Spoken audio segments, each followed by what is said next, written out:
Bon, il y a un petit peu plus de monde qui nous a rejoints, donc je vous propose, à tous qu'on commence ce webinaire.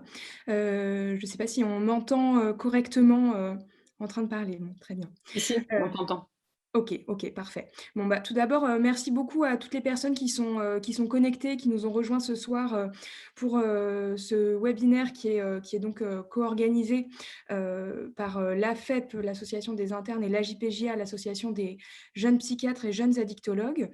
Moi, donc je suis Marine Gilson, je suis la présidente de l'AFEP, et je vous propose, du coup, voilà, d'introduire un petit peu, avant de commencer, ce qui nous a amené à proposer ce webinaire, aujourd'hui pour, resituer un petit peu, le contexte et comment, l'idée est née au sein de nos associations, de porter un petit peu ce projet qui nous réunit, ce soir.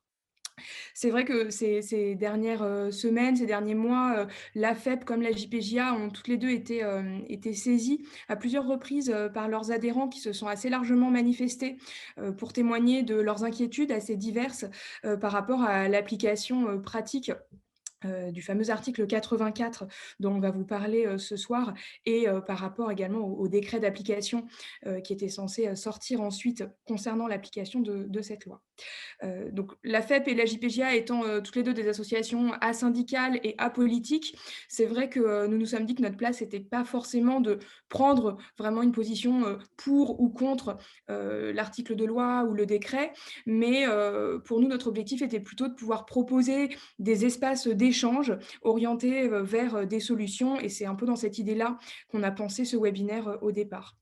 Nos 2 associations, elles se positionnent plutôt sur le souhait de voir changer nos pratiques, et de réduire, voire de pouvoir arrêter le recours aux pratiques d'isolement et de contention dont on va, largement, discuter ce soir et c'est vrai que dans cette perspective-là, l'idée aujourd'hui, c'est de pouvoir discuter du contexte à la fois et des solutions qui existent pour pouvoir, rendre, tout ça, possible. Donc vous allez voir que finalement, nous, on a construit un petit peu, ce webinaire dans l'idée de prendre comme point de départ, les pratiques de soins qu'on peut avoir, qu'on peut utiliser, avec les patients, voir un petit peu, ce qui peut avoir lieu, ce qui, avait lieu avant, comment on en est arrivé là, aujourd'hui, c'est-à-dire donc, à, publication de ce nouvel article de loi et ensuite de donner un peu des pistes pour dire: «Bah, maintenant qu'on en est là, comment on fait pour avancer? Vers quoi on se dirige?» et cetera. Donc on a prévu 2 temps d'intervention. Le premier temps d'intervention, sera dédié, au contrôleur général des lieux de privation de liberté, donc, madame Simoneau, qui est avec nous, ce soir et qui prendra la parole. L'idée de cette première intervention étant de pouvoir, restituer un petit peu la question des droits en psychiatrie et de pouvoir un petit peu rappeler le cadre législatif, les repères juridiques qui s'appliquent, en la matière. Cette première intervention, va nous aider un petit peu à comprendre déjà comment le Conseil constitutionnel en arrive à demander, la révision, de l'article qui jusque-là, régissait un petit peu ces mesures d'isolement et de contention et l'idée de cette intervention, c'est aussi de pouvoir questionner de manière un peu plus générale, le rapport du droit à la psychiatrie en France. Le madame Dominique Simoneau, le CGLPL, pourra nous apporter un petit peu un regard extérieur, finalement sur cette question centrale des droits en psychiatrie, qui doit, on le pense en tout cas, dépasser, ce que, en tant que professionnel, on pense qu'il est, bienveillant de faire et c'est quelque chose qui va aussi, plus loin que ça et ce sera aussi l'occasion du coup de nous apporter quelques repères sur, ce qu'on ne connaît pas forcément toujours très bien, les dessous, législatifs, juridiques, historiques qui font qu'aujourd'hui, on a été amené à réviser la loi et que le Conseil constitutionnel, a demandé cette révision. Donc voilà, pour introduire un petit peu la première intervention qu'on aura, ce soir. Je laisse la parole à ma collègue pour, vous parler un petit peu de ce qui va se passer ensuite. Bonsoir à toutes et tous. Moi, je suis Marine Lardinois, je suis la vice-présidente de la JPJA. Donc, comme vient de vous le dire Marine, il y aura 2 interventions. Dans un second temps, on entendra Simon Wasserbach, qui travaille au centre collaborateur de l'OMS à Lille et qui présentera le programme Quality Right. C'est vrai qu'en tant qu'interne et en tant que praticien de terrain, on sait à quel point le texte là, de loi est quasiment inapplicable en pratique, à quel point il bouscule un peu les lignes et l'organisation au sein des établissements de santé. Donc, on est actuellement un peu bloqué dans un intermédiaire administratif qui nous contraint à réduire le recours à l'isolement et à la contention, de fait à changer nos pratiques au prix d'une certaine lourdeur administrative, sans savoir là vraiment, sans avoir à portée de main des alternatives satisfaisantes qui sont disponibles immédiatement. Et donc, une conséquence, c'est qu'il y a eu, on l'a vu, beaucoup de communiqués de presse qui émanaient de différentes instances représentatives de la psychiatrie, qui ont demandé à ce que le décret ne paraisse pas dans cette situation. Et c'est pour ça que nous, on a voulu vraiment ce webinaire orienté solutions pour permettre de faire connaître certaines mesures d'accompagnement, certains outils qui sont actuellement déployés, en particulier le programme Quality Right.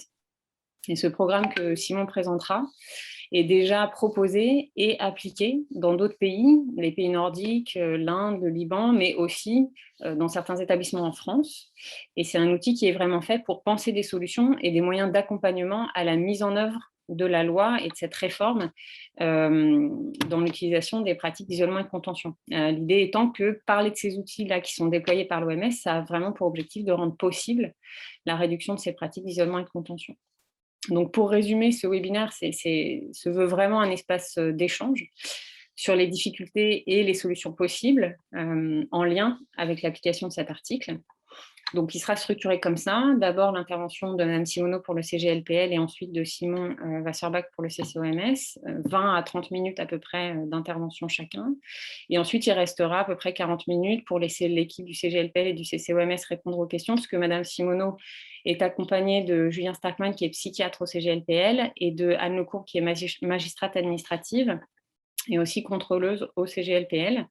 Et Simon Wasserbach est accompagné de Ramona Spinu, qui est psychiatre à Argenteuil, et de Michel Lacan, qui est membre UNAFAM, et de la CDU à l'hôpital Gérard Marchand à Toulouse. Donc, je laisse Boris ou Juliette vous donner un petit peu les règles pour la modération des questions après les interventions, et je vous souhaite à toutes et tous un très bon webinaire.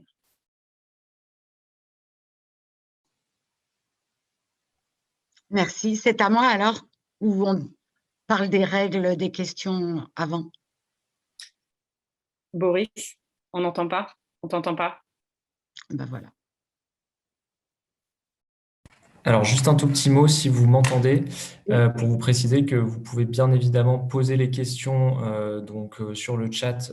Nous, on essaiera de les retranscrire à la fin pour pouvoir les soumettre aux intervenants. Alors, on ne sera pas dans la possibilité de retranscrire toutes les questions, voilà, mais l'échange pourra se poursuivre après si on voit qu'il y a encore matière à discuter. Je suis sûr qu'il y aura matière à beaucoup discuter.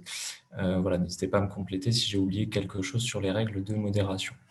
Oui, en fait, pour l'instant, vous êtes un peu plus d'une centaine, donc vos micros et vos caméras sont coupés. L'idée, c'est qu'il faut faire bien attention à sélectionner tous les intervenants et tous les panélistes quand vous posez votre question pour qu'elle apparaisse bien, et préciser quand vous posez une question un peu votre statut, si vous êtes interne, jeune praticien, directeur d'hôpital, usager ou proche aidant. Et comme en fait Boris et Juliette font le relais des questions, l'idée c'est qu'elles soient courtes et claires, et puis qu'on sache si possible à qui elles s'adressent, pour qu'on essaye vraiment au mieux de relayer toutes vos questions. Madame Simoneau, du coup, on vous laisse la parole. Eh ben, bonsoir tout le monde. Voilà, je suis Dominique Simoneau, je suis contrôleur général des lieux de privation de liberté. J'ai été nommée le 15 octobre. Et je suis un peu émue de prendre la parole devant vous parce que finalement, la psychiatrie m'a suivie toute ma vie dans ma lointaine jeunesse. J'ai habité l'hôpital psychiatrique de Suresnes, qui était alors désaffecté. Et on vivait dans les pavillons anciennement des Fous. C'est là où est morte Adèle Hugo, vous savez. Et donc, c'était un lieu, ce qu'on peut dire, habité. Et un jour, en farfouillant partout, avec ma petite bande, on a ouvert un placard et nous sont tombés dessus des liens de contention. Ils étaient en cuir avec un intérieur en tissu. Et mon mari, l'homme avec qui j'y vais, qui était psychiatre, m'a expliqué à quoi ça servait. Et je vous avoue que ça m'a fait un choc terrible. Plus tard dans ma vie, j'ai eu l'occasion, malheureusement, de voir un de mes proches contenu, je ne sais pas comment on dit, contentionné, contenu, attaché qui me suppliait qui me suppliait de l'aider, de le détacher, de le faire détacher. Je suis allée voir le médecin psychiatre. On m'a expliqué que c'était pour son bien. Et en vérité, c'est une des plus grandes hontes de ma vie parce que j'ai répété c'est pour ton bien et je voyais dans ses yeux mais une détresse atroce et je n'ai pas su ni trouver les mots pour lui, ni trouver les mots pour le médecin, ni rien trouver du tout à redire à cet état de fait. Et ça m'a profondément marquée. Et quand, avec justement Julien et Anne, que vous allez connaître d'ici peu, on a visité un établissement psychiatrique il n'y a pas longtemps. Ce n'est pas dans cet établissement que j'ai fait à nouveau connaissance avec la contention, mais c'est en allant aux urgences psychiatriques qu'on a vu ces liens, les mêmes liens, sûrement un peu plus moderne, qui pendait dans une espèce de vestiaire que tous les malades qui arrivaient, qui étaient amenés là, pouvaient voir, comme tous les visiteurs d'ailleurs. Ils pendaient comme ça m'a rappelé les lampes des mineurs de fond. Et les lampes et leurs vêtements qui pendaient, ça m'a choquée, ça m'a fait souvenir de tout ça. Et je me suis dit que j'avais de la chance d'être maintenant au contrôle général qui a, je sais que vous allez le critiquer, mais beaucoup participé aux lois qui maintenant enserrent, enfin tentent d'enserrer à la fois l'isolement, la contention et avant les soins sans consentement. J'ai assisté également à ces audiences de juge des libertés et de la détention en ce qui concerne les soins sans consentement. Je n'ai pas été très convaincue par la tenue même de l'audience. En revanche, cela m'a convaincue qu'il était nécessaire d'avoir peut-être un regard extérieur sur ces pratiques, comme le regard du contrôle général, qui, je pense, tous ces regards participent à restreindre ces pratiques des soins sans consentement et de la contention ou de l'isolement. Le CGLPL est une autorité donc indépendante, administrative indépendante. Nous sommes tous indépendants dans l'équipe où je travaille. Et donc, nous avons visité ces dernières années tous les établissements psychiatriques de France.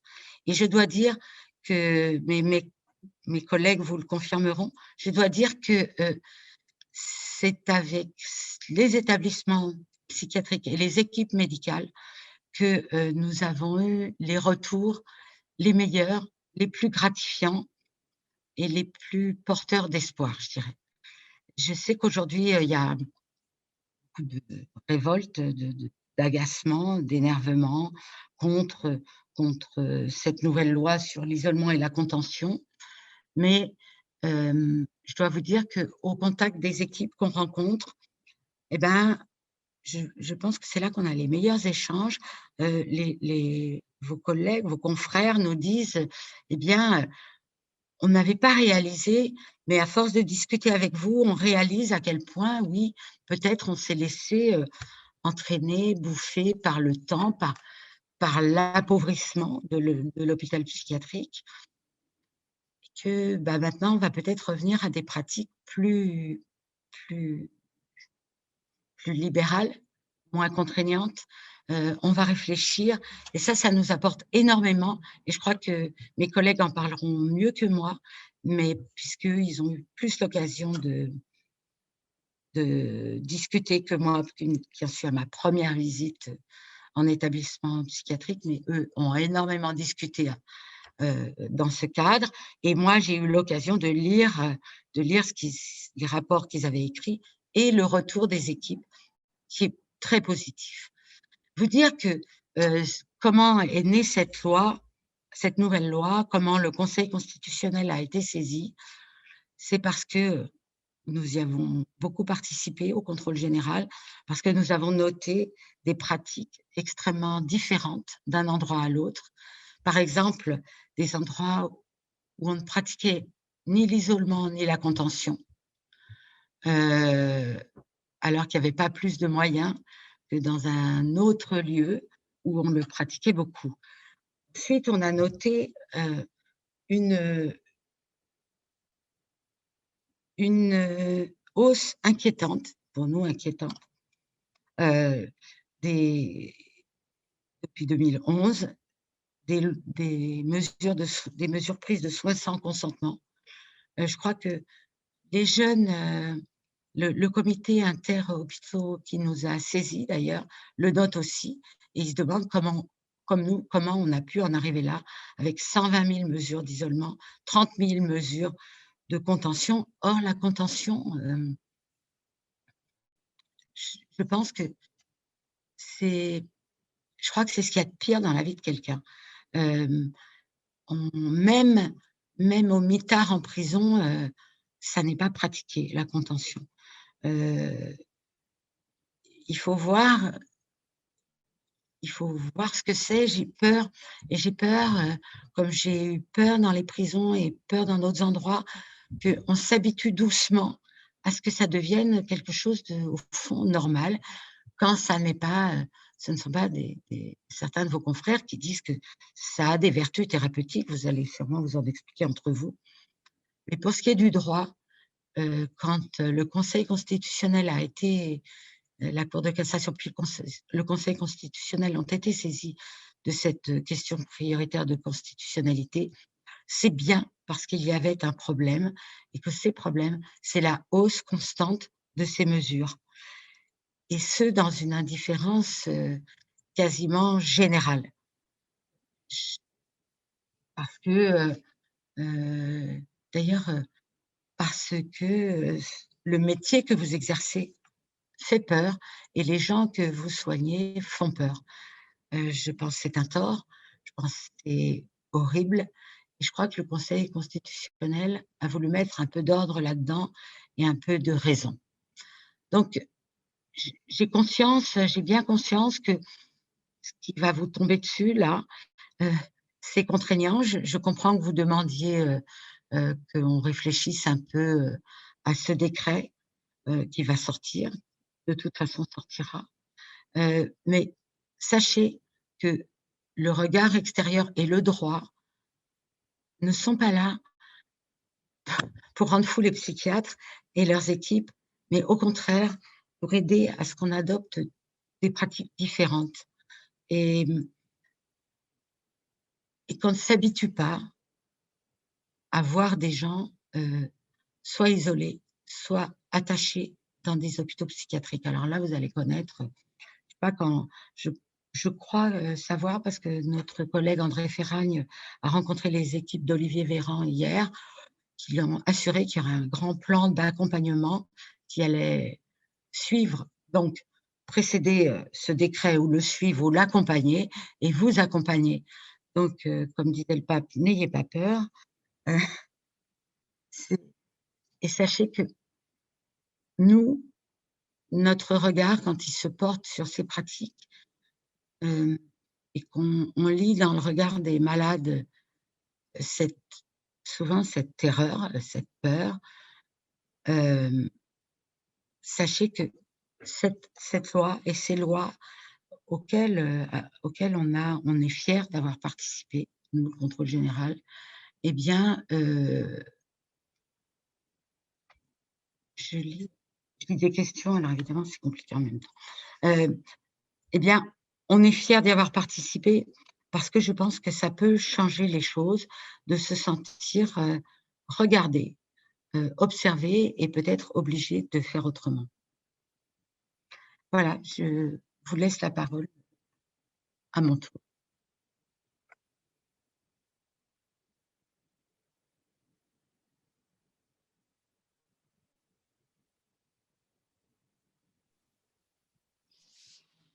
Merci beaucoup, Madame Simoneau. Alors, effectivement, il commence à y avoir des questions qui sont posées. Ce que l'on vous propose malgré tout, c'est de pouvoir enchaîner sur la deuxième intervention et de prendre l'ensemble des questions dans un second temps. Voilà, pour animer le débat seulement après vos 2 interventions, madame Simoneau et Simon Massorbach. Du coup, Simon, on te passe la parole. Merci beaucoup. Bonsoir à toutes et à tous.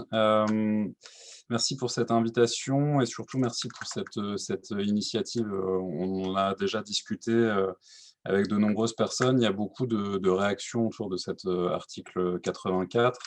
Mon propos, c'est pas de discuter du détail de l'article là ce soir, mais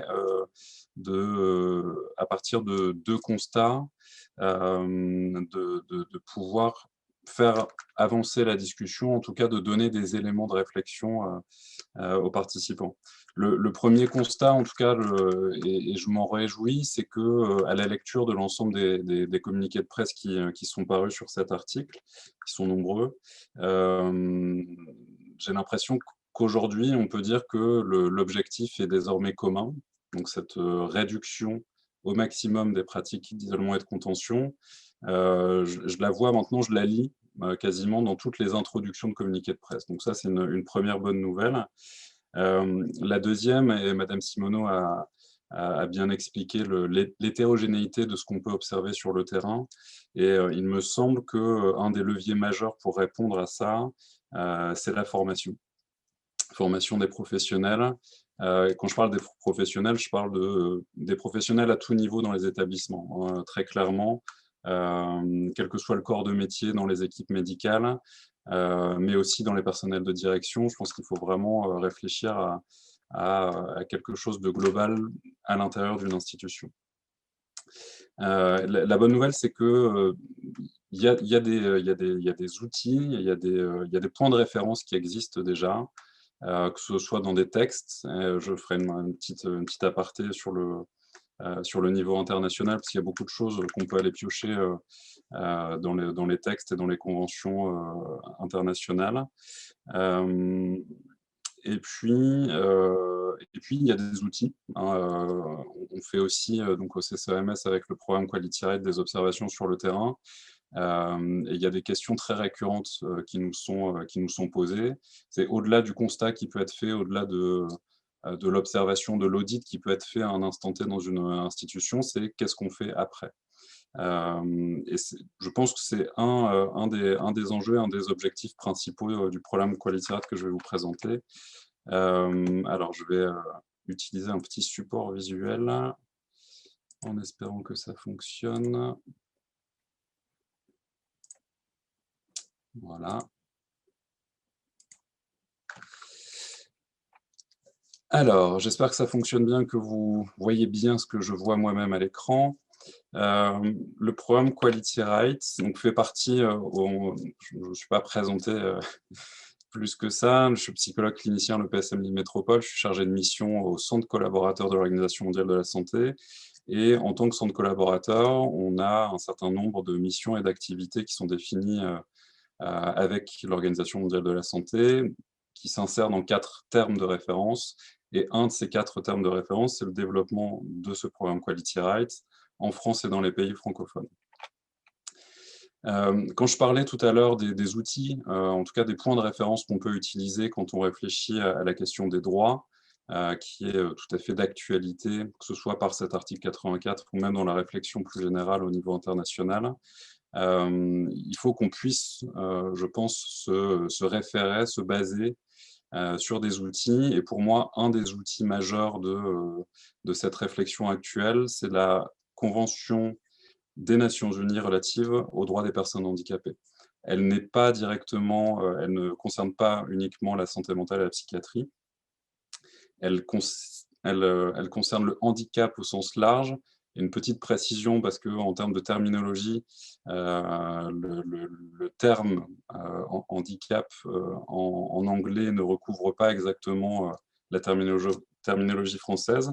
Donc, dans cette convention, le handicap est vraiment considéré dans sa dimension sociale, c'est-à-dire certes lié en partie aux difficultés individuelles d'une personne, mais surtout à l'interaction de cette personne dans cet environnement. Et donc, la réflexion se porte aussi sur comment l'environnement va handicaper la personne.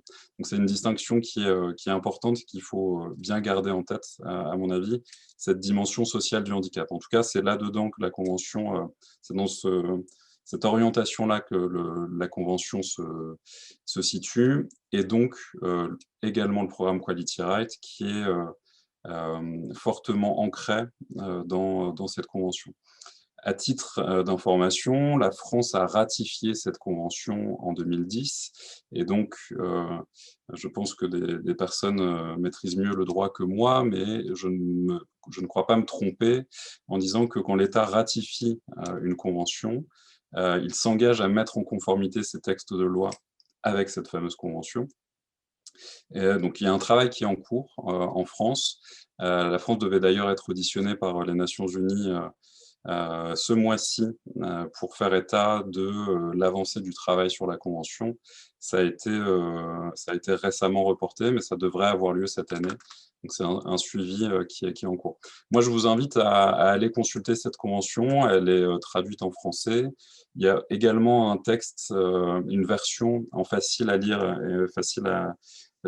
et à comprendre, qui peut tout à fait être utilisée sur le terrain, que ce soit avec les professionnels, avec les usagers, avec les aidants. Parce qu'au-delà de l'aspect un peu technique de la version officielle, ce qui compte, bien entendu, c'est ce qu'on peut faire de ce texte-là et comment ça peut aider la réflexion dans nos pratiques. Donc, vous la trouverez facilement, je ne passe pas plus de temps là-dessus, mais pour moi, c'est vraiment un outil qui est encore relativement récent, relativement peu connu, mais qui mérite en tout cas d'être utilisé et que, encore une fois, vous trouverez facilement. Je vous disais tout à l'heure que j'allais faire un petit aparté sur l'aspect international. Ce dont on est en train de discuter ce soir, évidemment, ça ne nous concerne pas que nous, ça ne concerne pas que la France non plus, c'est vraiment une dynamique internationale qui, à mon avis, se renforce depuis quelques années. Et ça aussi, c'est une bonne nouvelle.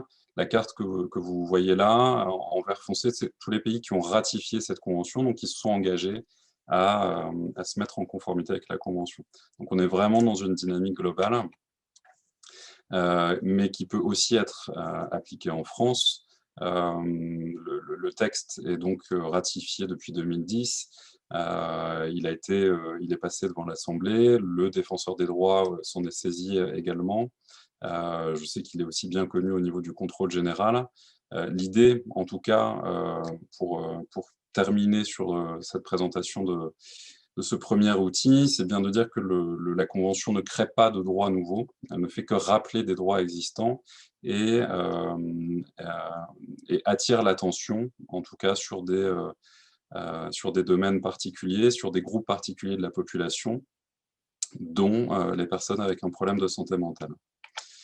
Maintenant, cette convention, aussi intéressante soit-elle, elle n'apporte pas directement de solution, en tout cas pas de réponse concrète applicable directement. Et c'est là où vient se situer le programme Quality Right de l'OMS. C'est vraiment d'offrir en tout cas un cadre d'application très concret avec un ensemble d'outils que je vais vous présenter. Il y a des objectifs sur ce programme qui se situent à différentes échelles. Le renforcement des capacités, des connaissances, de l'information sur les droits, sur l'orientation rétablissement et sur les alternatives aux pratiques d'isolement-contention. J'y reviendrai un peu plus tard. Il y a une autre grande orientation que celle des droits, donc c'est celle du rétablissement, et quand on parle de ça, de l'ancrage dans la communauté des services de santé mentale.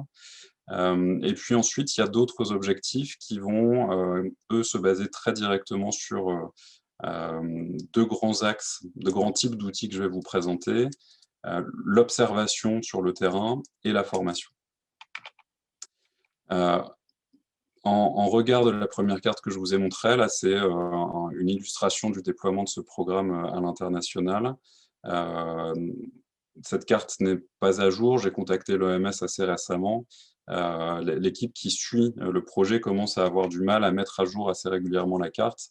Donc, on peut considérer que le déploiement réel, en tout cas à l'international, est plus important que ça.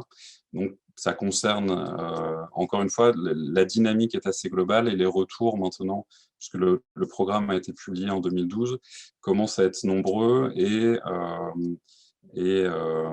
contribuent en tout cas à la confiance que nous, on accorde à ce programme, à son utilité sur le terrain. Je vais vous présenter un petit peu plus en détail la démarche d'observation. Donc, qui a des points communs avec la démarche du contrôle général. On a pu en discuter d'ailleurs. Avec une particularité qui est que sur ce programme, dans l'équipe d'observation, les observateurs, souvent, se déplacent entre 6 et 8 personnes pendant 2 à 3 jours en fonction de l'échelle de l'observation. Il y a toujours plusieurs corps de métiers représentés avec des psychiatres, des membres de la direction, des infirmiers, des cadres, des juristes, des psychologues. Il y a toujours au moins une personne usagère ou ex-usagère des services et toujours au moins une personne aidante qui permettent en tout cas d'avoir un triple regard professionnel, usager et aidant quand on réalise des observations. Il y a un ensemble de documents techniques qui viennent appuyer chacun des observateurs pour réaliser des entretiens avec des professionnels, avec des usagers du service et avec des aidants qui accompagnent les usagers ou qui ont accompagné des usagers dans le service. L'observation, très concrètement, ce qui est bien décrit dans les outils, c'est qu'il faut utiliser ces 5 sens. Donc, aller dans toutes les pièces de la structure, si possible partager des repas, regarder la literie, les sanitaires dans les unités d'hospitalisation, et aussi de l'analyse de documents sur les informations qui vont être affichées dans les services, le plan de formation des professionnels, les liens avec l'extérieur. Donc, toute cette méthodologie est bien décrite. Les observateurs sont formés à l'observation. Et on mélange en tout cas dans les équipes d'observation des observateurs expérimentés et des observateurs arrivés plus récemment dans ce pool de personnes qui participent aux observations. Et d'ailleurs, nous, une partie de notre travail, c'est de proposer des formations à cette méthodologie-là. On en propose en général plusieurs par an, même si on a été un peu ralenti dernièrement. On va reprendre les formations, donc toute personne intéressée, qu'elle soit professionnelle, usagère ou ex-usagère ou aidante, peut nous contacter pour qu'on propose des dates de formation dans les semaines et dans les mois à venir. L'idée, c'est de réussir une observation avec toutes les méthodes d'observation dont je vous ai parlé, sur la base de 116 critères qui sont répartis dans 5 grands thèmes. Et chacun de ces thèmes, en fait, reprend des articles de la Convention des Nations Unies dont je vous ai parlé. Je vais vous donner quelques exemples de critères d'observation. Et puis après, je passerai peut-être un peu plus de temps sur les critères qui sont liés aux pratiques d'isolement-contention. Donc, il y a des critères qui sont très pratiques, très matériels, liés à l'état physique, l'état matériel du bâtiment ou des bâtiments. L'accessibilité, bien entendu. On ne parle pas là uniquement d'accessibilité physique, donc les réflexions que l'on connaît tous sur des rampes pour les fauteuils roulants, vérifier qu'un fauteuil roulant peut passer les portes, etc. Il y a des choses un peu plus complexes à évaluer sur l'accessibilité globale de l'information qui est donnée, de l'affichage, parce que vous savez dans les services qu'il y a tout un ensemble de règlements sur les informations obligatoires qui doivent être affichées. Sur le terrain, on se rend compte qu'un affichage, ça n'est absolument pas suffisant. Parce que parfois, ça n'est pas mis à jour, parfois, c'est au bout d'un couloir. Donc, certes, c'est affiché, mais personne ne passe devant. Et même si c'est actualisé et affiché dans un passage fréquemment utilisé, l'idée, c'est d'aller s'assurer que l'information est comprise. Donc, dans chacun des critères, par exemple, sur l'affichage des documents, au-delà du critère tel qu'il est formulé, dans les documents techniques, il y a tout un ensemble de questions à aller poser pour être certain de récupérer un maximum d'informations. Donc, parmi les 116 critères, là, j'en ai listé 10. Peut-être que vous avez eu le temps d'en lire quelques-uns. J'en lis moi-même quelques-uns. Le critère 1, 2, 3, qui dit « Les personnes usagères des services sont libres de décider de leurs heures de lever et de coucher ». Donc là, encore une fois, on fait référence à des droits qui ne sont parfois pas respectés pour des logiques organisationnelles la plupart du temps. L'idée, en tout cas, c'est toujours d'aller questionner pourquoi une organisation a été mise en place.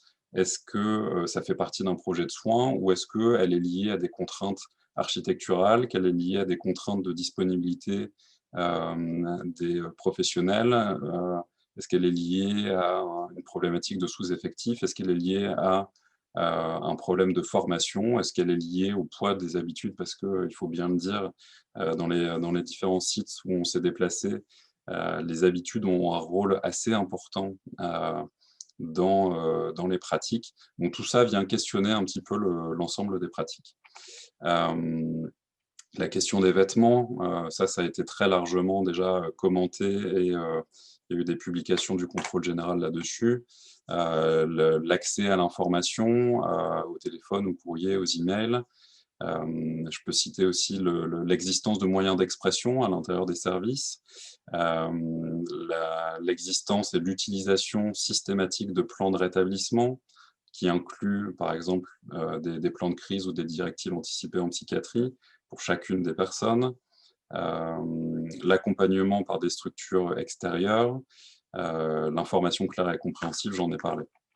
Si on revient maintenant et qu'on se concentre sur la question de l'isolement et de la contention, donc je vous ai dit qu'il y avait 5 grands thèmes qui sont divisés en 25 normes et au total, à l'intérieur des 25 normes, il y a 116 critères. Il y a une norme qui est dédiée et qui est intitulée des méthodes alternatives sont utilisées à la place de l'isolement et de la contention comme moyen de désescalade des crises potentielles. Et quand on va dans cette norme, il y a 5 critères, dont le premier qui stipule « Les usagers ne sont pas soumis à l'isolement ou à la contention ». Pour en revenir à cette fameuse Convention des Nations Unies, très clairement, les objectifs de cette convention et les standards qui sont plus que suggérés, hein, puisque cette convention a une valeur supranationale, donc est censée l'emporter même sur les textes de loi nationaux. L'objectif, c'est d'arriver à ce que l'isolement et la contention ne soient pas utilisés. Maintenant, donc c'est un des critères de l'observation. Maintenant, l'idée, c'est pas de s'arrêter à dire ça, parce que quand on dit ça, moi je le dis aussi en tant que professionnel de santé mentale, ça n'est pas suffisant. C'est-à-dire qu'il suffit pas d'énoncer un objectif ambitieux pour que ça devienne réaliste et réalisable facilement sur le terrain.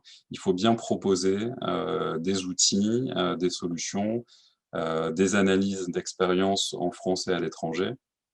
Et c'est ce qui est proposé dans ce cadre-là. Et vous verrez, et vous voyez d'ailleurs que dans les indicateurs qui suivent, dans les critères qui suivent, on va parler des alternatives à l'isolement et à la contention qui sont développées. Les professionnels sont formés aux techniques de désescalade, par exemple, pour intervenir durant les crises et éviter tout préjudice aux usagers ou aux professionnels. Maintenant, encore une fois, la formation des professionnels, c'est extrêmement important à mon sens, mais encore faut-il pouvoir l'appliquer. Et le critère suivant dit un protocole de désescalade est prévu avec l'usager concerné. Le « avec » est extrêmement important pour identifier les déclencheurs et facteurs de prévention et les méthodes d'intervention qu'il ou elle souhaite durant les crises. Un autre critère, l'information sur les méthodes choisies par l'usager sont facilement accessibles et sont intégrées à son plan de rétablissement. Et là, on voit comment différentes notions sont complètement articulées. Et en tout cas, moi, j'en suis convaincu. Je pense que si on veut atteindre cet objectif extrêmement ambitieux et qui demande de la réflexion et de l'engagement très clairement sur le terrain, il ne faut pas se limiter à une réflexion sur le nombre d'isolements et de contention, mais on a parlé de la formation. Il y a des outils aussi à mettre en place. Il faut aller chercher l'information systématiquement auprès des personnes concernées, par exemple en constituant un plan de rétablissement. Le dernier critère fait référence à ce qui serait en France le registre. C'est pareil, je pense que le registre, c'est vraiment quelque chose d'important pour pouvoir avoir des chiffres fiables et pouvoir observer l'évolution des pratiques. Donc voilà, 5 critères dédiés à l'isolement et à la contention. J'avance un petit peu donc, pour vous dire qu'il y a déjà pas mal de choses qui ont été faites en France, dans le monde, en Europe et en France. Il y a une étude européenne qui a été menée par le bureau régional Europe de l'OMS qui globalement a présenté et a été bien repris dans des médias connus sur des résultats qui ne sont pas très bons. Mais ça encore, je pense que c'est lié à l'ambition et à l'exigence qui est portée par la Convention et par le programme. Pour vous illustrer un peu des données de terrain et appuyer mon propos sur l'articulation indispensable entre différents points de réflexion, et encore une fois, je pense que si on a pour objectif de diminuer les pratiques d'isolement-contention, il faut vraiment une réflexion très globale dans l'organisation des soins. Je pense que ce serait rendre les choses très complexes de ne se positionner que dans les unités fermées. Je pense qu'il faut vraiment, à l'intérieur d'une institution, réfléchir au parcours de soins dans sa globalité. Là, ce que vous voyez là, le petit tableau avec toutes les couleurs, sont des résultats tirés d'une observation qu'on a faite sur le terrain dans une unité fermée. La norme 4.2, c'est celle dont je viens de parler. L'unité était fermée avec 5 chambres d'isolement et des équipements de contention. Donc, bien évidemment, ce qui ressort en rouge, en fait, c'est le critère qui n'est pas atteint, puisqu'il y a de l'isolement et de la contention. Et malheureusement, dans ce service-là, il n'y avait pas d'alternative, il n'y avait pas de formation qui était proposée aux professionnels pour diminuer ces pratiques-là. Elles étaient utilisées en routine. Les 5 chambres d'isolement, on a pu le constater quand on y est passé, étaient systématiquement occupées. Systématiquement. Mais par ailleurs, de ce qu'on voit, et ce qui est intéressant quand on fait ce travail d'observation sur le terrain, c'est que les choses ne sont pas complètement dichotomique. Vous le voyez là dans ces résultats, si on ne se base que sur la couleur, tout n'est pas rouge. Même au contraire de ça, il y a des choses qui ressortent en vert, où les critères sont pleinement remplis. Et c'est bien ça aussi l'intérêt, c'est de pouvoir aller regarder finement ce qui se passe sur le terrain. Et il n'est pas question de dire que dans un établissement tout se passe bien et dans un autre tout se passe mal. C'est toujours beaucoup plus complexe. Et en fait, ce découpage avec les 116 critères permet en tout cas d'avoir une analyse des pratiques et de renvoyer en tout cas cette analyse-là aux professionnels de terrain. Et donc là, c'est le thème 4 dans lequel on trouve les critères relatifs à l'isolement-contention. Je voulais juste vous présenter rapidement d'autres résultats, toujours dans cette même unité, pour vous donner un peu une idée de comment on peut présenter les résultats avec les équipes avec lesquelles on travaille. Je ne l'ai pas précisé, on travaille uniquement avec des équipes volontaires, donc on travaille en amont de l'observation les objectifs. En général, les établissements ou les équipes de soins nous contactent quand elles ont déjà amorcé un projet d'établissement ou un projet d'équipe, une réflexion en tout cas sur l'évolution des pratiques. Donc toujours dans cette même unité, qui était une unité flambant neuve, avec des aspects architecturaux qui avaient été réfléchis, des équipements très modernes, une équipe jeune, bien formée. Donc là, on voit le thème 1 se penche principalement sur des aspects plus matériels, en tout cas, et architecturaux du service. Tout ressort plutôt en vert ou en bleu, ce qui indique une situation plutôt positive. Néanmoins, dans cette unité-là, on a observé que les personnes ne pouvaient pas décider de leur heure de lever, ne pouvaient pas décider de leur heure de coucher. C'est un exemple que je prends souvent parce qu'on se rend compte que ce qui a amené en tout cas cette ces règles en termes d'horaire, c'était typiquement l'architecture du bâtiment qui était fait sur 2 niveaux et où les professionnels ne pouvaient pas surveiller, pour reprendre leur terme, les 2 niveaux. Donc il y avait un système de migration tous les jours, des chambres du premier étage vers les lieux de vie au rez-de-chaussée. Et donc, par nécessité organisationnelle, les personnes ne pouvaient pas décider de leur heure de lever et de coucher. Ça entraîne tout un ensemble de difficultés puisque les personnes ne pouvaient pas remonter dans leur chambre pendant la journée, donc étaient dans les lieux de vie dans lesquels il n'y avait pas assez de chaises, pas de lit, donc même quand elles étaient très fatiguées, que ce soit aussi par l'utilisation des traitements, pas de lit, pas assez de chaises, qui veut dire être par terre. Donc sur une organisation architecturale, il y a tout un ensemble de droits qui n'étaient plus respectés, pourtant dans une unité neuve. D'autres points, toujours pour faire le lien avec les pratiques d'isolement ou contention, ce qui ressort ici en rouge, c'est le fait qu'il n'y avait pas ou peu de réflexion sur l'autonomie, sur la promotion de la santé et pas de plan de rétablissement. D'autres liens que je fais rapidement, vous m'en excuserez, mais ce diaporama pourra tout à fait être diffusé et puis je pourrais répondre aux questions aussi ensuite. C'est que sur le thème 5, par exemple, le tableau du bas, c'est l'ouverture vers l'extérieur. Globalement, avec l'accompagnement en logement qui, là, était plutôt bien fait, mais aussi l'accompagnement à la formation, à la reprise du travail, l'accompagnement vers les loisirs, vers l'extérieur, où là, ça n'était pas pensé à l'intérieur de cette unité fermée.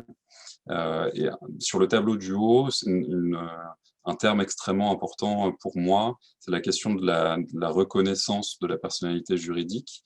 Et je pense que si on veut atteindre des objectifs, encore une fois, très ambitieux en matière de réduction des pratiques d'isolement-contention, il faut absolument que les professionnels puissent être formés et intégrer en tout cas cette question de l'accompagnement au choix pour que les personnes soient en mesure de prendre leurs propres décisions, parfois en étant accompagnées, mais tout de même, chaque personne est en mesure de prendre des décisions. Et ça, je pense que ça doit être accompagné. Et on a pu l'observer sur le terrain maintenant avec quelques années de recul dans le développement du programme. Quand on met en place ces outils-là, on met toutes les chances de notre côté tout de même de réduire des situations de tension, des situations de crise qui peuvent à terme éventuellement mener une équipe à ne pas savoir quoi faire d'autre que d'utiliser l'isolement ou la contention. Donc ça, c'était le premier grand axe, et je vais aller assez vite sur le deuxième, parce qu'il reprend un petit peu ce que j'ai déjà présenté. Au-delà de l'observation et de la manière dont on peut travailler sur le terrain avec les équipes, la formation est absolument indispensable. Je pense qu'on sera tous d'accord là-dessus ce soir. Et donc, dans le package proposé par le programme Quality Rights, il y a une quinzaine de modules de formation qui vont reprendre toutes les thématiques que j'ai évoquées auparavant.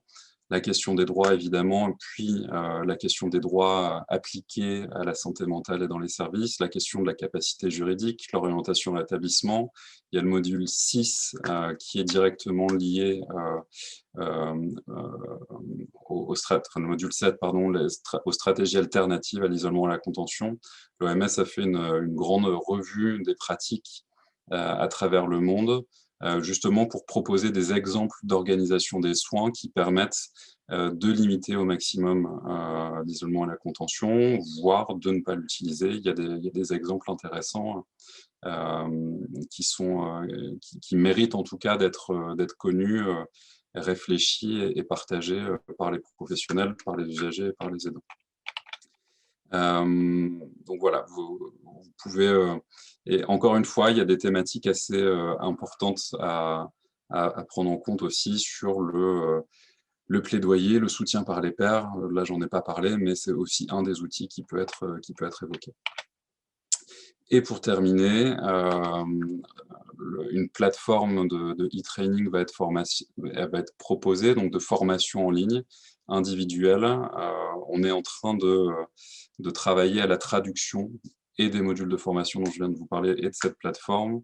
Et on est assez confiant pour que dans les prochaines semaines et dans les prochains mois, tout ce matériel soit disponible. Voilà, je laisse mes coordonnées au besoin pour les personnes qui seraient intéressées. Merci.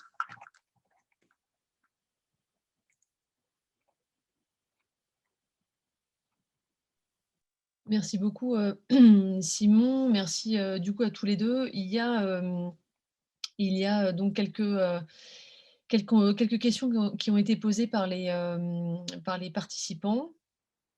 Du coup, on se propose de pouvoir les relayer avec Justine. Alors, on va commencer. Alors, on est rejoint, pour information, pour ceux qui nous ont rejoints un peu plus tard, par d'autres personnes pour pouvoir répondre aux questions et pour pouvoir animer ce débat. Il nous reste un peu plus de 30 minutes. Donc plusieurs personnes dans l'équipe de Madame Dominique Simoneau et également d'autres personnes qui accompagnent l'intervention de Simon Wasserbach.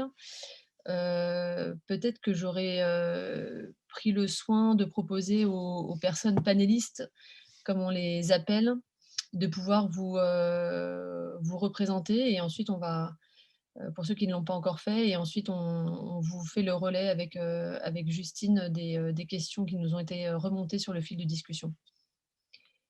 Peut-être Michel Lacan?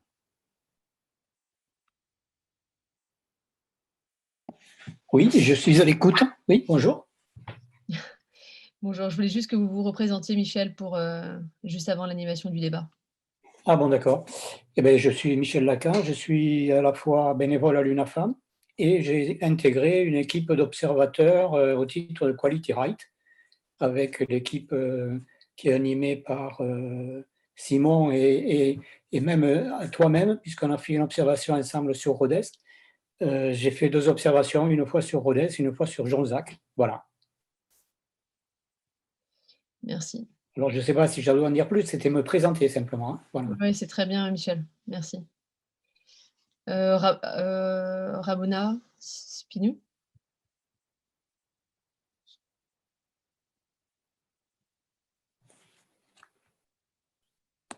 Ah, votre micro est coupé.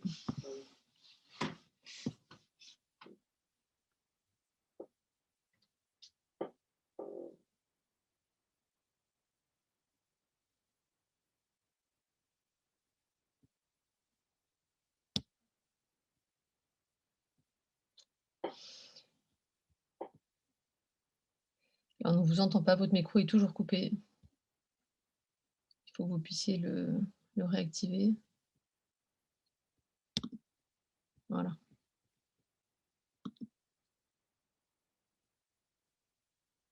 Par contre, on ne vous entend toujours pas. Désolée.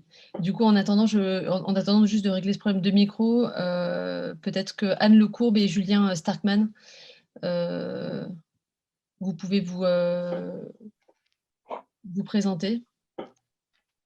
Oui, bonjour, je veux bien me présenter. Tout le monde m'entend? Oui, très bien. Donc, je suis Anne Lecourbe, j'ai une formation de juriste.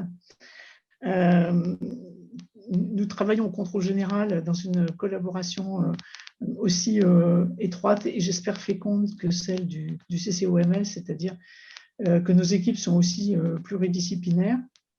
Et c'est sans doute ce caractère pluridisciplinaire qui a fait que très vite, on a eu le souci qu'un patient ne soit pas qu'un patient et vécu et perçu comme tel, mais qu'il soit aussi un sujet de droit. Et c'est à ce titre que l'on a, depuis 5 ans maintenant, qu'on a publié ce rapport sur l'isolement et la contention, pris le parti de dire que l'isolement et la contention sont quand même des privations de liberté extrêmes, comme l'a dit Dominique Simoneau, Et je peux comprendre que la comparaison qu'elle est faite avec le mitard soit choquante. En même temps, lorsqu'on est condamné à une sanction en prison, cette condamnation est encadrée. Elle arrive après une procédure dans laquelle la personne peut se faire valoir son point de vue, et la sanction a une durée limitée. Et elle est exécutée dans des conditions elles-mêmes très encadrées. S'agissant de l'isolement et de la contention, enfin, et notamment de la contention et l'isolement, comme nous l'a rappelé monsieur Vasseur, elles sont pratiquées dans des endroits qui sont parfois extrêmement dégradants, en tout cas pas toujours encadrés, dans des conditions de sécurité qui ne sont pas certaines, et pour des durées qui sont a priori sans limite, puisque aucun cadre légal ou réglementaire n'obligeait jusqu'à présent à limiter ces durées. On n'a jamais contesté que certaines situations nécessitent un isolement et une contention. Ce qui nous a paru, nous, nécessaire, c'est que le patient soit également regardé comme un sujet de droit, car finalement, le fait de prendre en charge cette personne ne lui fait nullement perdre sa situation de citoyen, et à ce titre, comme l'a relevé le Conseil constitutionnel, il a des droits et sa liberté doit être, le contrôle de sa liberté relève de l'institution judiciaire. Au fond, la démarche a été, pour nous, celle-ci, c'est de changer un petit peu le regard des soignants sur ce qu'ils faisaient. Certes, ils soignent, on n'a jamais contesté que toutes ces décisions qui étaient prises l'étaient, en tout cas dans l'intérêt immédiat de la personne. On peut discuter si c'est un intérêt à long terme, et compte tenu de ce dont les équipes disposent pour faire ce qu'elles ont à faire.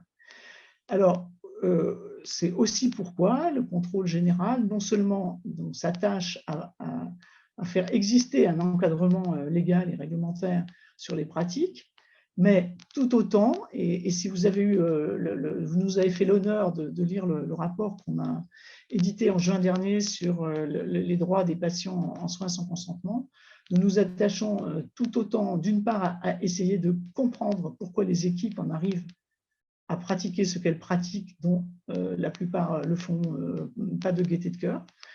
Et alors, pourquoi elles le font? Soit par manque de formation, par manque de moyens matériels, par conditions de fonctionnement architectural inacceptables, par fonctionnement en amont aux urgences ou en aval. Encore une fois, nous rejoignons M. Vasseur, déficit de structure d'aval, de prise en charge d'aval, qui conduisent à un fonctionnement global de la psychiatrie, dont l'isolement et la contention sont un des éléments. Voilà.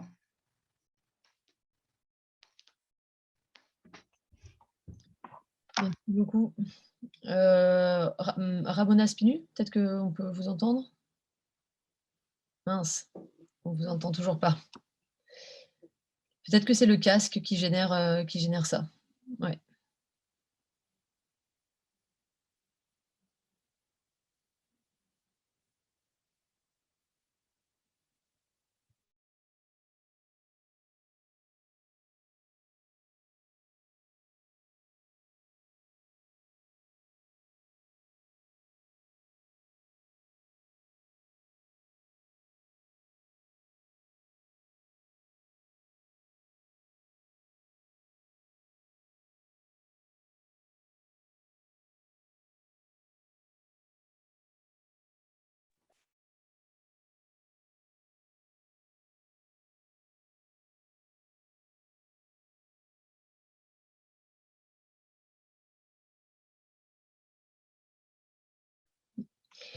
Julien Starkman, peut-être en attendant que le problème de Ramona soit réglé, est-ce que vous pouvez vous présenter également? Oui, bonsoir, vous m'entendez? Oui, très bien. Bon. Merci d'abord pour votre invitation à cet échange. Je voudrais dire, dans la suite de Madame Lecourbe, qui a abordé beaucoup de sujets, simplement comme psychiatre, qu'on ne peut pas passer à côté de l'état du diagnostic quand même de la psychiatrie publique aujourd'hui dans les établissements de santé et de ses nombreuses difficultés, à la fois sur le plan de son financement, sur le plan des problématiques auxquelles elle est confrontée en termes de personnel à la fois médical et non médical, et de la réflexion indispensable qui affleurent aujourd'hui concernant la formation de l'ensemble de ces personnels. Monsieur Wasserbach avait insisté sur une formation qui inscrirait les soignants comme les personnels administratifs, et je soutiens évidemment cette idée. Au-delà de ce diagnostic et de la difficulté de l'état de la psychiatrie publique aujourd'hui observée comme psychiatre, je voudrais signaler comme contrôleur que cette situation ne peut pas intelligemment s'opposer à la considération d'un patient qui serait un patient sujet de droit, pour lequel l'évolution de la loi et de l'encadrement des privations de liberté dont il fait l'objet dans les établissements publics de santé est absolument à éclaircir. Sur le plan de l'isolement et de la contention, les patients aujourd'hui ne peuvent plus être traités comme ça a été le cas dans l'histoire de 150 années d'une discipline médicale extrêmement jeune, qui nécessite aujourd'hui de pouvoir bénéficier de l'ensemble de l'évolution des droits des êtres humains dans leur inscription au niveau du soin. Voilà, je n'en dirai pas plus. On est là aussi pour répondre aux questions. Je vous remercie. Merci beaucoup. Ramona Spinu, est-ce que on vous entend ou pas? Oui. Allez-y. Non. OK. Du coup, je vous propose, en attendant de pouvoir régler ce problème technique de micro, qu'on commence avec Justine le relais des questions qui ont été posées. Alors, je vais commencer. Hop, je suis désolée, il faut que je remonte un peu le fil de discussion. Alors voilà, il y a une première question d'une jeune praticien hospitalier qui pose la question: en unité d'hospitalisation de pédopsychiatrie, peut-on faire, donc il travaille en unité d'hospitalisation de pédopsychiatrie, et qui demande si un point peut être fait sur les mesures légales d'isolement des mineurs et de contention des mineurs, qui souhaite apporter un point d'éclairage. Madame Simoneau, oui, mais votre micro est coupé. Oui, je sais, mais c'était juste pour dire que je pense que Anne Lecourbe ou Julien Starkman seront mieux à même que moi de répondre. Et si pendant que j'ai la parole, je peux répondre je sais que c'est une question qui va être posée plus loin, sur le fait que j'ai comparé le mitard à l'isolement ou à la contention, et quelqu'un qui dit: mais vous oubliez que les surveillants pénitentiaires sont casqués, armés, bottés. Je pense que faut aller en prison là. Regardez comment ça se passe. Ils ne sont pas vraiment armés, casqués, bottés. Voilà.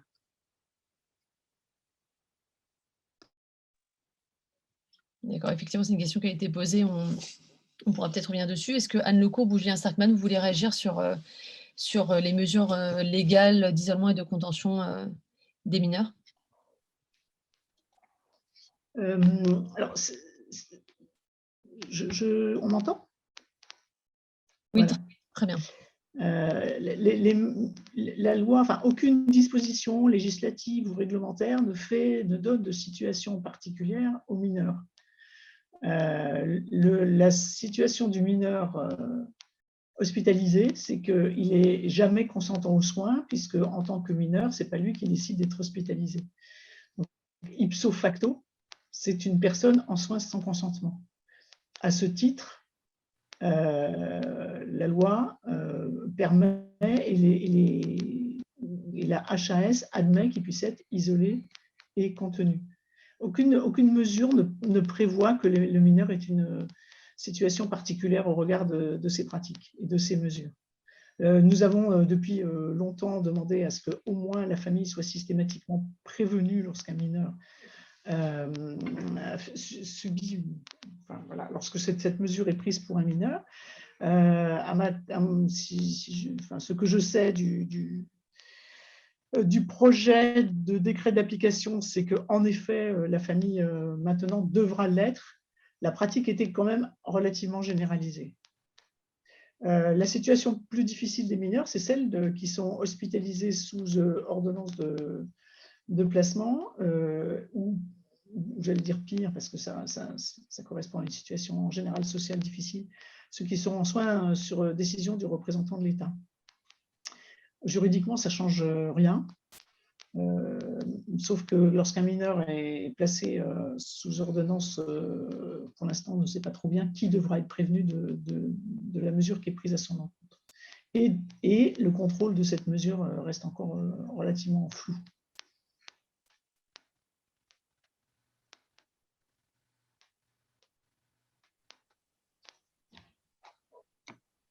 Ok, merci Justine. Je te laisse. Merci. Du coup, je vous relais la prochaine question, donc, qui est d'une interne Ariel, qui se pose la question des mesures de contention, sachant que les lits d'hospitalisation ont diminué de moitié en 40 ans. Et donc, elle dit, de ce fait, les services sont surchargés, en manque de personnel. Et donc, elle dit que les secteurs n'ont pas été actualisés, qu'ils ne gèrent donc pas la même quantité de personnes ni le même type de population. Je ne sais pas qui souhaite répondre par rapport à ça. J'avais commencé à lui répondre, puis on m'a dit d'arrêter. Et donc, comme je vois que Julien, qui s'y connaît très bien là-dedans, est là, Julien, tu devrais répondre, puisqu'on est d'accord avec cette interne sur ce point. Oui, la question, elle est, je pense, à simplifier en séparant les champs. Il y a d'un côté le champ des moyens, qui est un champ qui est très mis à l'épreuve depuis 2 à 3 décennies concernant la psychiatrie publique, avec une diminution objective des moyens, qu'ils soient en bâtimentaire, qu'ils soient en nombre de lits, qu'ils soient en nombre de personnel médical et non médical, et qu'ils soient surajoutés aujourd'hui, constater la fuite d'un nombre conséquent de praticiens hospitaliers des établissements publics de santé. Ça, c'est un constat. Je crois qu'il faut le regarder en face, et des mesures, discussions extrêmement précises doivent être élaborées pour répondre à chacun de ces points.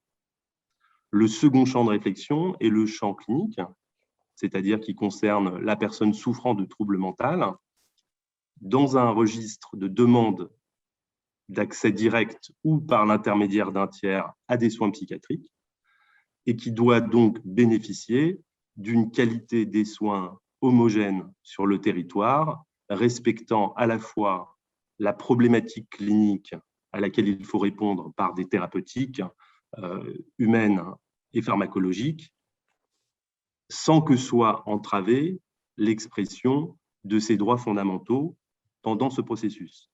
Donc, je crois que si on oppose d'un côté la problématique financière et des moyens, et de l'autre celle de la réalité clinique du sujet souffrant, nous n'arriverons pas à réfléchir intelligemment sur le sujet. Il faut séparer ces problèmes et y trouver des réponses distinctes.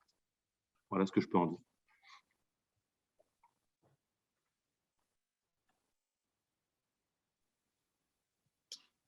Merci beaucoup. Est-ce que quelqu'un d'autre souhaite réagir à cette question, qui est une question vraiment importante, hein. Simon, oui. Oui, mais alors je ne reviendrai pas sur la question des moyens humains en psychiatrie. Je travaille moi-même dans un service et je perçois bien la difficulté quand des postes ne sont pas pourvus, et voilà, ça semble assez évident. Maintenant, sur la question du nombre de lits, je pense que c'est quelque chose qu'il faut aussi réfléchir, c'est-à-dire que si on ferme des lits et qu'on ne remplace pas rien, là j'entends bien que ça pose problème. Si on ferme des lits aussi pour orienter une partie des ressources dans la communauté, justement proposer un accompagnement ouvert vers le quotidien avec une prise en charge globale de la personne, c'est un petit peu ce qui a été évoqué dans différents items du programme que je présentais. Là, il y a des choses qui sont intéressantes, c'est-à-dire que, et ça a aussi été dit par plusieurs intervenants, la question des moyens, elle est évidemment centrale, hein, qu'on soit, en tout cas, je le répète pour être sûr d'être bien compris, mais à moyen constant, l'organisation des soins peut peut être très, très différente. Donc, l'idée, c'est en tout cas de réfléchir à l'utilisation des moyens en se basant sur une situation où, en tout cas, les équipes sont au nombre suffisant, bien entendu, mais peut-être en imaginant et en ouvrant en tout cas de nouveaux dispositifs, que ce soit des équipes mobiles avec des personnes formées, bien entendu, des partenariats avec d'autres acteurs du soin, avec les acteurs sociaux, etc. Donc je pense qu'il y a toute cette perspective globale à avoir en tête aussi dans ce type de réflexion.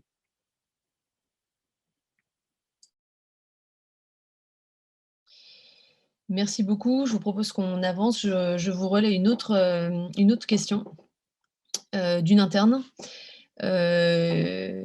qui demande: pensez-vous faire cesser les contentions et l'isolement en renversant la contrainte sur les médecins? Les liens avec les patients vont devenir encore plus vides avec cette chape de papier. Ce qui est un peu l'équivalent de dire, alors elle a une autre partie de la question, c'est où vous allez déplacer vers la pharmacopée les dérives de contention physique à psychique. Donc autrement dit, je vous la reformule un peu si tant est qu'il soit nécessaire de le faire, mais est-ce un bon moyen de faire cesser les pratiques d'isolement-contention en contraignant les médecins à plus de contrôle? Ou encore, est-ce un moyen de décourager par la contrainte administrative les psychiatres de pratiquer ces mesures? Est-ce que quelqu'un souhaite réagir? Je pense que c'est les deux.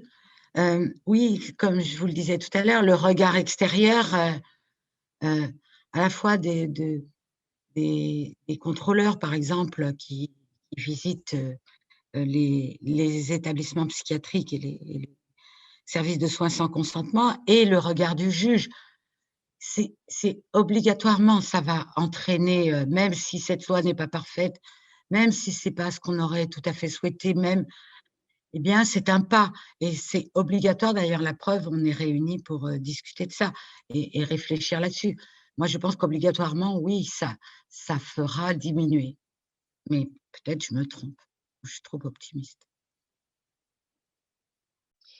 À ce titre, je vous relais également un commentaire, mais qui a été fait à la vue de tous par Lee Antoine et qui avait l'air de relayer le fait qu'effectivement, il y avait peut-être un effet par certains de un ami psychiatre, je ne veux pas déformer les propos, mais qui avait l'air de dire qu'effectivement, la contrainte étant grandissante, il y avait un effet un peu, le mot n'est pas pervers, mais il y a un effet secondaire qui serait lié à une très forte charge administrative et qui, de fait, ferait diminuer les mesures prises.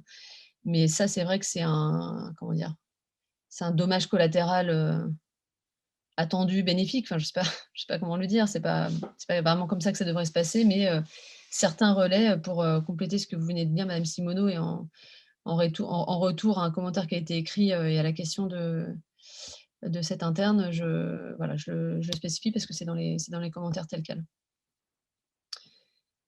Madame Lecourbe et Julien Starkman, vous avez la main levée. Je ne sais pas si c'est sur cette question-là ou les précédentes. Oui, c'était sur la précédente. Okay. Vas-y, Anne. Julien, tu y vas? Non, vas-y, je t'en prie. Alors, moi, j'ai à mon tour une question à poser. Depuis l'intervention de la loi, donc 1er janvier 2021, nous avons visité des établissements et notamment récemment, nous avons visité des établissements qui signalaient, donc, parce que les obligations administratives dont on nous dit qu'elles sont épouvantablement lourdes consistent uniquement à signaler au juge des libertés tout isolement ou contention dont la durée a dépassé 48 heures. Concrètement, ces mesures ne sont pas si nombreuses et signaler en l'état de l'application des textes, signaler, ça a consisté purement et simplement à envoyer un mail au JLD. Je voudrais que des praticiens sur le terrain m'expliquent en quoi ça a consisté à faire un travail administratif considérable. Les praticiens que nous avons visités n'en ont pas fait état, en tout cas jusqu'à présent.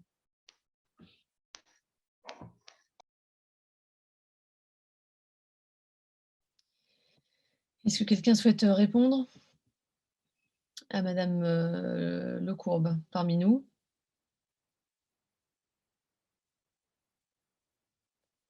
Marine, tu souhaites dire un mot?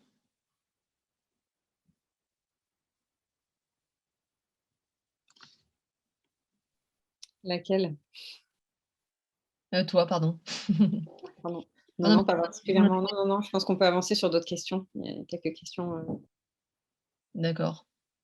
Du coup, on va essayer d'apporter une réponse à suite à Madame Lecourt, mais je crois que c'est ou si, voilà, si d'autres personnes veulent le faire, mais c'est vrai que c'est important de savoir de quelle manière ça mobilise les médecins sur place, sachant que c'est vrai que juste pour donner quelques éléments de réponse, il y a ce que vous citez, Madame Lecourt, mais il y a aussi les lignes de garde et d'astreinte. Enfin, je parle de l'établissement auquel je suis rattachée. Il y a encore eu hier une réunion importante sur la réorganisation des lignes de garde et des lignes d'astreinte, avec effectivement tout un impact, notamment de la présence médicale sur place, parfois la nuit.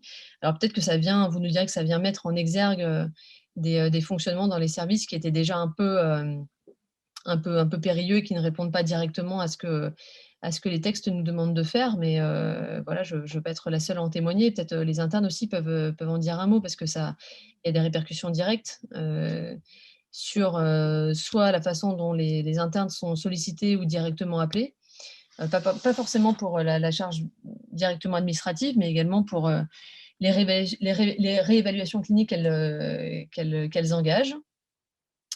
Mais peut-être que voilà, on peut également en discuter, et voilà, sur toutes les lignes d'astreinte et de garde que je cite préalablement. Mais si quelqu'un veut compléter, je vous laisse le faire. Mais c'est ce qui est dit en fait dans les commentaires là. Effectivement, une des difficultés, c'est pas forcément la contrainte administrative, mais cette surveillance régulière, enfin cette represcription. Après, ce que le texte ne dit pas extrêmement clairement, c'est est-ce que c'est un médecin thésé qui doit renouveler cette prescription? Est-ce que c'est un interne? Ça, j'ai cru comprendre qu'il n'y avait pas forcément c'était pas forcément hyper bien clarifié. Surtout que c'est probablement différent quand c'est une prescription initiale d'un renouvellement. Enfin, bref, on peut imaginer que c'est pas tout à fait pareil. Bon, ça, je sais pas si le CGLPL a des informations là-dessus.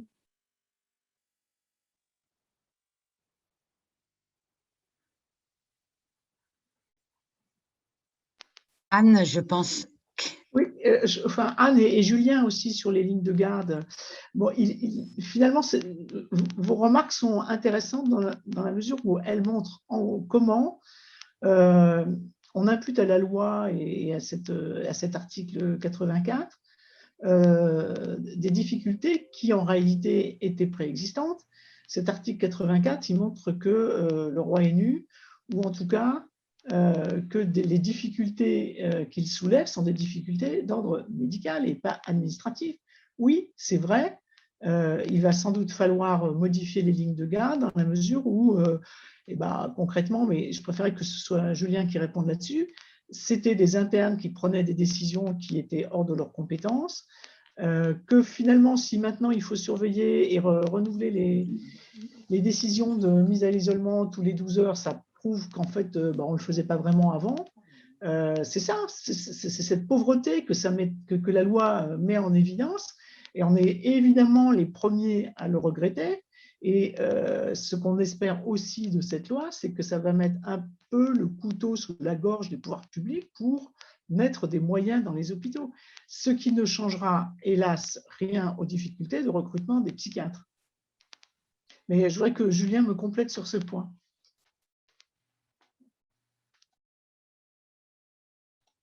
Bon, Julien est parti renouveler un… Non, je ne suis pas parti renouveler une prescription d'isolement. Vous m'entendez? Vous m'entendez? Oui, très bien. Oui, très bien. Donc, sur le sujet, effectivement, de la qualification des personnes on va dire, à la décision d'une mesure d'isolement, il y a deux choses. C'est-à-dire qu'effectivement, le texte va rappeler très probablement que c'est la responsabilité d'un psychiatre, c'est-à-dire d'un médecin spécialisé en psychiatrie et ordinalement qualifié pour son exercice. Ce que nous observons dans un certain nombre d'établissements, alors pas tous, et là encore, les pratiques sont extrêmement hétérogènes. Au niveau des lignes de garde, vous avez des lignes de garde où les praticiens hospitaliers sont sur site et assurent, comme le veut le texte de loi, la formation en garde des internes, qui sont des étudiants médecins en spécialisation de psychiatrie, dans la situation décrite. Et vous avez d'autres établissements où les internes assurent seuls la présence nocturne sur l'établissement, avec au mieux l'astreinte opérationnelle d'un senior qui est joignable par téléphone. Alors, concernant la situation idyllique où le PH est présent, ça pose assez peu de difficultés puisqu'il sera en responsabilité pour signer les décisions qu'il prend ou qu'il renouvelle. Concernant l'absence des praticiens hospitaliers dans l'exercice de la psychiatrie sur le temps de garde, ça pose la question d'un certain côté de l'obligation légale statutaire de participation active et physique aux gardes de l'ensemble des PH sur les établissements publics de santé. C'est la première chose. La deuxième, ça pose également la question de la responsabilité de l'interne qui ne pourra plus prendre une décision d'isolement parce que quand il la prend, même confirmée par téléphone par un senior, lorsqu'il ensuite doit la tracer dans le dossier médical, l'accès au dossier médical étant celui d'une signature numérique individuelle, il engage sa responsabilité inappropriée sur la prise de la mesure d'isolement du patient. Donc, il va falloir effectivement réfléchir la présence systématique d'un médecin senior thésé qualifié pour l'exercice du temps de garde. Ça, c'est la première chose. La deuxième, le point qui a été abordé tout à l'heure, sur la dimension vertueuse, effectivement, d'une prise de conscience sur le sujet avec une modification des pratiques plutôt qu'une diminution des mesures par une augmentation de la dimension administrative, je ne reviens pas. L'idée est effectivement quelque chose de pédagogique et de vertueux qui bénéficie à tous, une formation pour les soignants et un respect des droits fondamentaux pour les soignés. En revanche, la question qui a été posée, qui est corollaire de tout ça, c'est dans cette difficulté, on va dire, qui est perçue ou anticipée de mise en pratique du texte, existera-t-il une modification finalement des mesures d'isolement vers une augmentation des prescriptions de psychotropes et donc une augmentation de la contention chimique? La question a été judicieusement posée. Je crois que tout le monde doit avoir à l'esprit cette réalité possible d'évolution et ne pas se cacher derrière on ne sait pas. Je crois qu'il est dans chaque établissement tout à fait possible pour les praticiens, en lien avec le pharmacien de l'établissement et le Comedim, d'évaluer de façon régulière la quantité de médicaments psychotropes prescrits dans l'urgence et ou sur le temps de garde, afin que chaque établissement puisse constater spontanément, sans qu'on le leur demande par ailleurs, dans leur pratique, pour les mettre, on va dire, à un niveau acceptable, la prescription de ces médicaments. Il est tout à fait possible qu'un établissement qui constate une augmentation des prescriptions de psychotropes prenne conscience et corrige cette pratique inappropriée qui viserait à finalement détourner l'esprit d'une diminution de la contention, quel que fût son exercice. Voilà.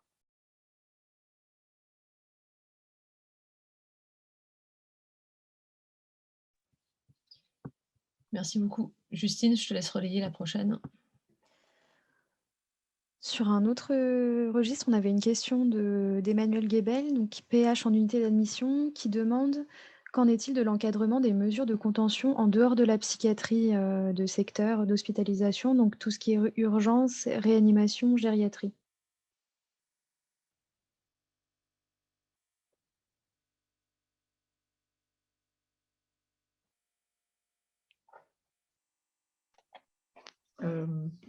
Je me permets de répondre encore une fois. À ma connaissance, l'encadrement est inexistant. Ce qui devrait être, c'est un registre En fait, qui dit encadrement dit connaissance des faits, et pour connaître les faits, il faut les tracer quelque part. Or, ces mesures, aucune disposition n'oblige à les tracer, hormis des règles qui sont propres en principe à tous les établissements médico-sociaux. Mais concrètement, on n'a jamais vu, c'est une chose qu'on recherche toujours dans les services d'urgence s'il y a un registre des contentions et des isolements, il n'en existe jamais. Voilà. Donc, c'est des pratiques qui se font de façon, on va dire, inconsidérée au sens radical du terme, c'est-à-dire que personne n'a les moyens de les prendre en considération, de les évaluer, de les mesurer et de réfléchir dessus. Ceci dit, pour être complète, et rappeler encore une fois que les pratiques dans les différents établissements sont extrêmement diverses. Il y a des établissements qui ont un souci très scrupuleux de tracer ce qu'ils font, et notamment des établissements qui ont des personnes âgées souffrant de maladie d'Alzheimer et qui sont néanmoins hospitalisées dans des établissements psychiatriques, ou des personnes âgées qui déambulent, notent et enregistrent le placement de ces personnes la nuit, soit dans des lits avec des barrières, soit dans ce qu'on appelle des sécuridras, parce qu'ils estiment à juste titre que la personne, lorsqu'elle passe la nuit dans un sécuridra ou dans un lit à barrière, est empêchée d'aller et venir. Donc cette atteinte à la liberté d'aller et venir, elle-même est tracée. Si vous avez en effet visité, comme M. Lacan nous le disait, l'établissement de Rodez, et c'était un des premiers qui, à ma connaissance, avait mis ça en œuvre. Mais l'encadrement, il est quand même très, très faible pour ces pratiques en médico-social.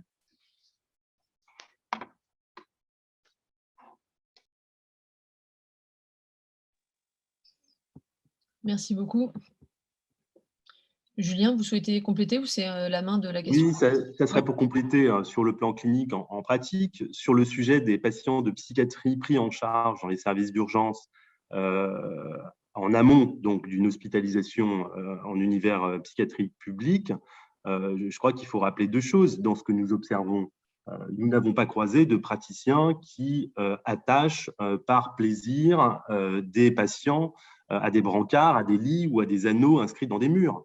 Le sujet n'est pas celui-là.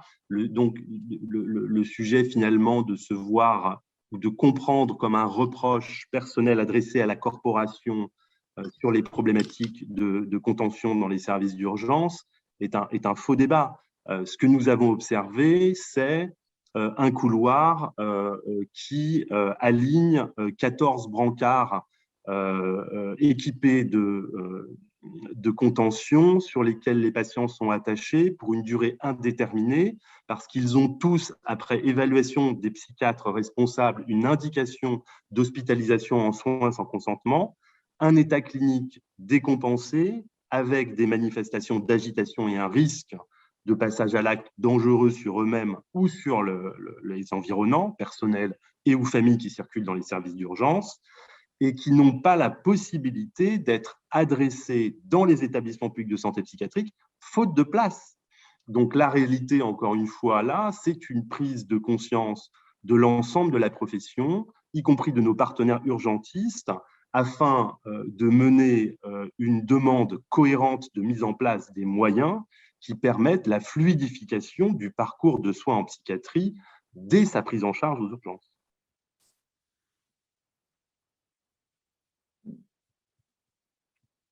Merci beaucoup. Nous voyons que le temps passe. Cependant, on aimerait pouvoir vous relayer encore 2 questions sans trop déborder. Sachant que vous avez déjà abordé pas mal de thèmes qui ont été directement relayés dans les différents commentaires et questions qui sont posées, enfin qui continuent d'être posées. Mais on en relaie encore une de Lee Antoine. Bonjour, je suis père aidant professionnel en santé mentale. Pourriez-vous parler de l'importance des pères aidants et des plans de crise, directives anticipées en psychiatrie sur la diminution des hospitalisations, de la contrainte, de la durée d'hospitalisation et compagnie? Je le cite.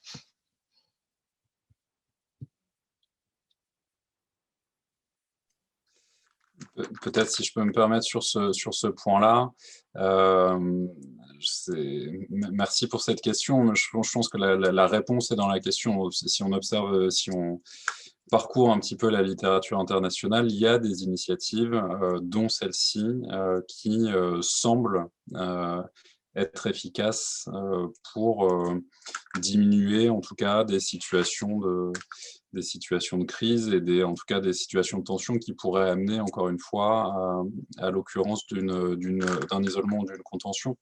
La question je devais être accompagné ce soir également d'une personne usagère pour qu'elle puisse témoigner aussi. Je pense que la parole et les savoirs expérientiels, comme on dit, maintenant, que ça passe par la paire aidance, que ça passe par les associations, que ça passe par des actions individuelles, la participation dans des formations. On voit aussi la présence, en tout cas, des pairs, ou en tout cas des personnes concernées dans certains cursus, dans certaines maquettes universitaires, et tant mieux. Je pense que toutes ces démarches-là, au-delà j'élargis un petit peu hein, le spectre de la question, mais toutes ces démarches-là, on commence à avoir un recul et des données dans la littérature qui témoignent bien de leur utilité, que ce soit dans l'organisation à l'intérieur d'une équipe et peut-être sur des données très quanti sur le nombre d'hospitalisations, de réhospitalisations, la durée de l'hospitalisation ou les pratiques d'isolement-contention. Mais encore une fois, c'est beaucoup plus large que ça, jusqu'à la formation des professionnels, une formation initiale dans l'idéal. Je pense que cette question de la paire aidance et des savoirs expérientiels est tout à fait centrale.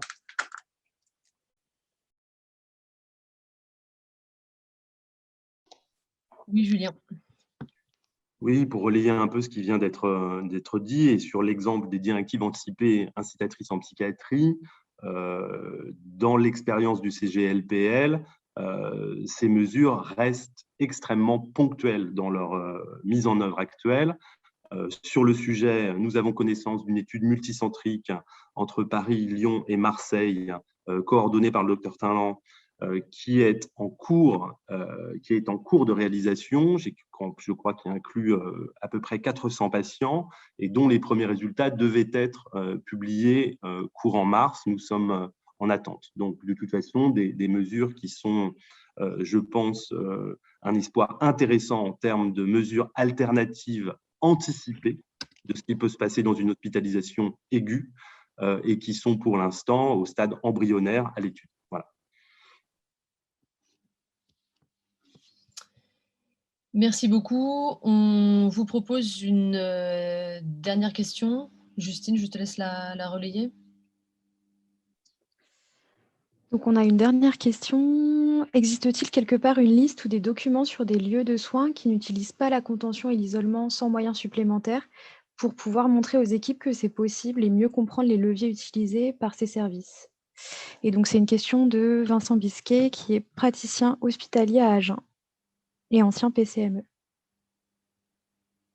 Moi, je n'ai pas de liste, mais j'ai parlé avec certains de vos confrères qui m'ont expliqué que dans leur service, ils ne pratiquaient, j'allais dire pratiquement, mais pas de contention ni d'isolement, pratiquement pas.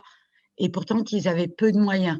Donc, à mon avis, je suis encore trop novice pour vous dire à quoi ça tient, mais il y a certainement des paramètres qui rentrent en compte et qui ne sont pas seulement une question de moyens, mais de réflexion. Après, je laisse la parole aux autres qui s'y connaissent mieux que moi. Simon, tu as levé la main. Oui, alors il commence à y avoir de plus en plus de références, et tant mieux, pour parler en tout cas de la perspective OMS dans les modules de formation que j'ai présentés tout à l'heure. Il y a des exemples concrets de services ou d'organisations qui fonctionnent sans isolement et sans contention, qui sont détaillés à l'intérieur de ces modules de formation.